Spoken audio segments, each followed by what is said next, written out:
Beste kijkers, van harte welkom bij de rubriek NATRAJ TV Nieuws en Actualiteiten. We gaan in op de actuele situatie in Paramaribo.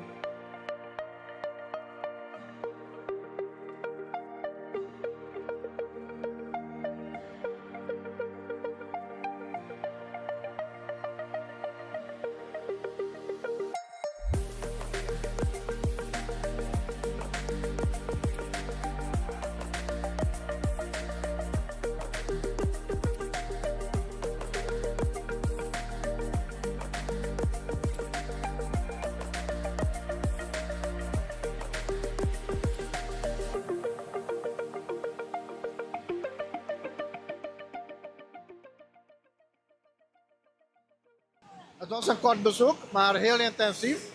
En we hebben verschillende programma-onderdelen afgerond. Het is een heel constructief, positief bezoek. Weinig geklaag. Toekomst kijkend. Met name op een stuk van olie en gas.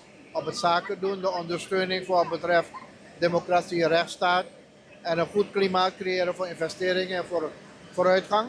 Dus in dat opzicht is het heel goed verlopen. Veel besproken, zoveel uitgezet. En met name ook op het stuk van het behoud van een stukje veiligheid in de regio. En men is heel tevreden over de situatie in Suriname. I have warmly welcomed the Secretary of State of the United States of America, Marco Rubio, and his delegation to the Republic of Suriname. And I may add that this is his first visit to the Caribbean, specifically Jamaica, Guyana, Suriname, and within a very short time after taking office. Secretary of State Rubio, your visit provides a good momentum and opportunity on the way forward for our bilateral relations. Suriname has a long-standing and strategic partnership with the United States of America. During our meeting, we have discussed opportunities for strengthening and expanding our bilateral relation and cooperation and furtherance of our partnership regionally.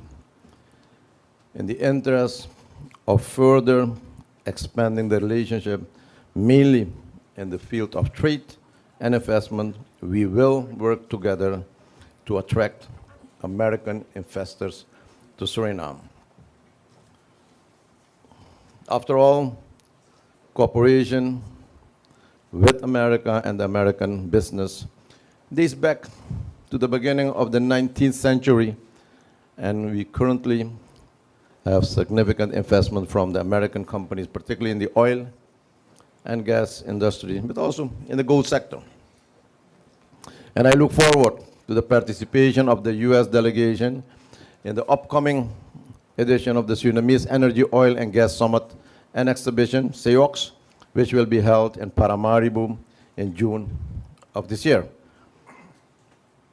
The importance of energy security in the Caribbean region was also addressed and discussed with Suriname, but also with Guyana, which are playing a crucial role. Both countries will become important partners for the Caribbean and the Western Hemisphere. My thanks to Minister Rubio for including my country, Suriname, in his first visit to the Caribbean and for the support he has promised Suriname regarding the energy security and further intensifying the relationship, which will be in benefit of both our countries and both our people.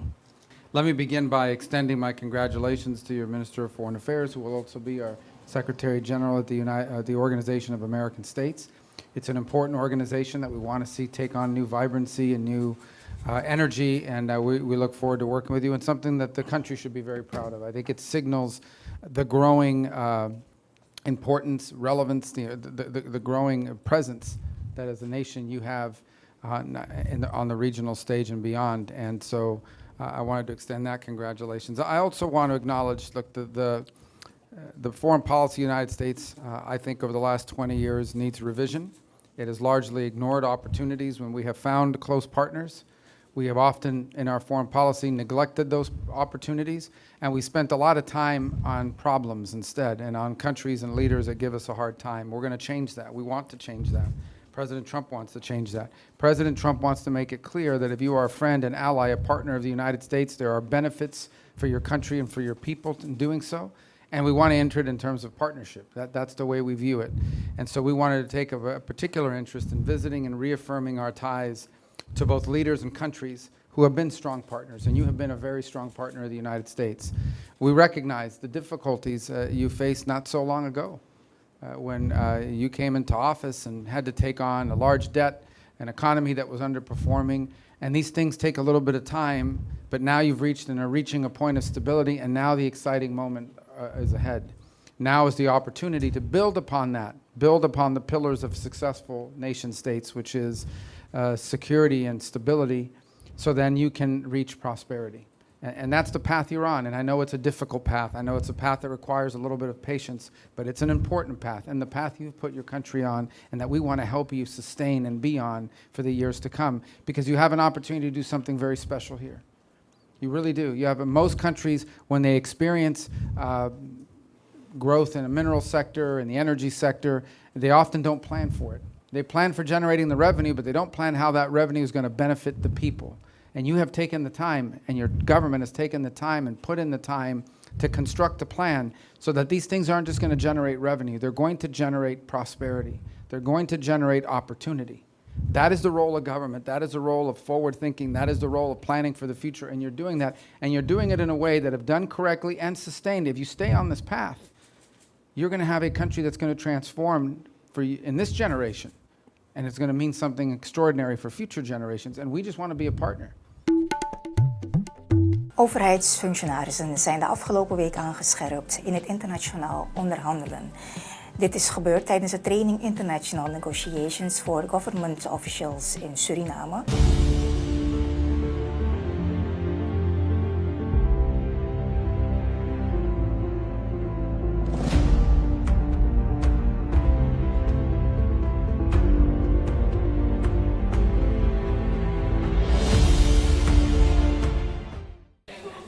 Een geweldig goed moment. Ik zei het ook bij het begin van de training. Het is goed om mensen die skills aan te leren. Als je ze uitstuurt om te onderhandelen en je wil effectief zijn, heb je misschien een beetje van jezelf, je weet wat je moet doen. Maar het is altijd goed om die skills te hebben. En in de 3 dagen en de 2 dagen aan de trainers hebben ze dat kunnen doen. Met elkaar ook wat simulaties. Dus we zijn eigenlijk heel blij dat we een aantal mensen hebben kunnen equippen met onderhandelingsskills. En belangrijker nog, niet alleen maar BIBIS. Andere ministeries zijn ook belangrijk, want ook zij hebben onderhandelingen met internationale partners, internationale en regionale partners. Dus het is van belang dat we meer mensen die skills geven en dat we effectiever zijn als Suriname wanneer we moeten onderhandelen. We vragen steeds aan mensen om het werk te doen, maar we geven ze niet de tools. En dit was een training waarbij je niet alleen maar de theorie krijgt, maar meer nog samen in simulatie de dingen doet. Waarbij je eigenlijk een beetje hands-on de skills krijgt. En als je in een bepaalde situatie bent, ik herken het. En hoe kan ik inspelen? Hoe kan ik effectiever zijn om eigenlijk het standpunt van Suriname, want dat is het belangrijkste in onderhandelingen. Het standpunt, de instructie die je hebt om zo effectief mogelijk alles eruit te krijgen. Natuurlijk moet je rekening houden met compromissen, maar natuurlijk om die skills te krijgen om het werk te kunnen doen.